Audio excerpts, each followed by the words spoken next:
For those that have had a fair few preseasons under their belt and you play deep into September, make sure you have at least a week off structured training. For those that have been playing and you're 30 years plus, or perhaps you just had a really challenging year from a motivation point of view, give yourself 2 weeks of unstructured training. Now, that doesn't mean that you can't go for runs, you can't go to like local classes with friends or your partner. It just means that there's no set, rigid plan, no training program that you're following. And that's really important just to fill up your motivation cup for what we know with Australian rules football is a really long and tough, challenging preseason. So you want to make sure that you're getting the most out of that from a quality point of view and that you're not just going through the motions. Then you want to start to build up. So then I would suggest a 2-week gradual build. That might look like 2 runs a week on, let's say, Monday and Friday, and 3 total body gym sessions where you're getting in, you're reintroducing a load again. You might be doing some low-level plyometrics as well, just work on your stiffness, elastic qualities, working the body up, getting back. Your running volumes can be around 4 to 5K, both more aerobic focus, so not necessarily a lot of speed or high intensity. You're just waking the body up again for a couple of weeks. So there's a pretty low-level month, the first 4 weeks of your program.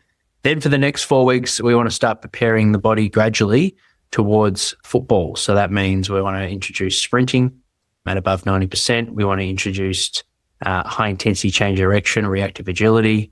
We want to introduce a solid strength block, a linear periodized block where you're increasing your loads each week on your key lifts like your bench press, your back squat and trap bar deadlift. This is an example of our strength and power programs. We have 3 different gym programs. We've got our strength and power for those that I speak to that want to work on explosive strength. So they want to improve their acceleration. They want to improve their ability to fend off opponents. So we're really focusing on, more the power side, not putting on necessarily too much muscle mass, but improving their maximal strength and their power. We've also got athlete development strength program. Okay, so that's focused for those new to the gym.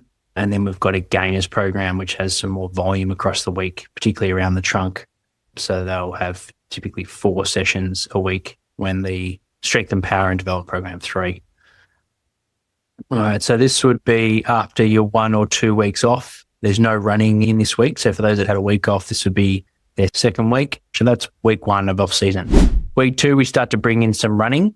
I've got some optional testing in there for those that haven't been on our program that are starting with us, which is it's quite a common, popular time for people to join us in the off season. They start their annual program.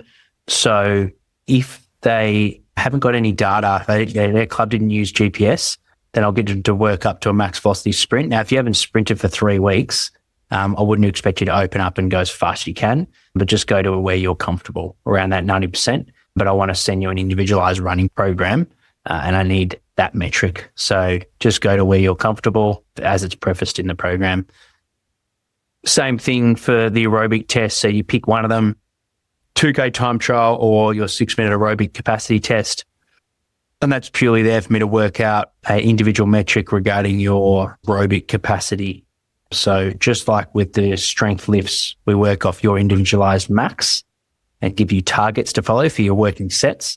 Week 3, still 2 run sessions a week. So we've got aerobic fartlek at the start of the week with a more repeat speed session. So starting to introduce some shorter efforts, 85-meter efforts, and some threshold running with a 2-minute max distance run. And the gym program is very similar to the week prior, working on that volume. Then as you can see now, week 4, we're starting to get into more what a preseason program start to look like. So 3 sessions a week. Typically there's a bit of a mix between the sessions. So we're getting some change of direction work coming in on the last session of the week. And that's why you've had a couple of days off before that session. So here we've got a Monday lower body session. The back squats now moved to the Monday because we're bringing trap bar deadlifts in at the end of the week. All right, so 2 key lifts for our strength. So Monday, we run, then we've got our lower body strength lift. And as you can see, there's been some evolution of the exercises there.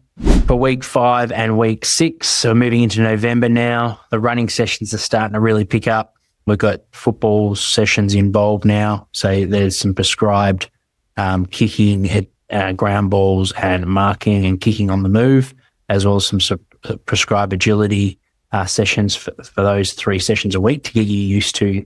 Typically pre-season for VFL level, AFL level will be 3 times a week, and also at local level, Monday, Wednesday, Friday. So we want to start getting used to that, particularly for your groins and your calves. So lots of accelerations, change direction work as part of your conditioning. And also for your quads, we want the kicking volume starting to pick up.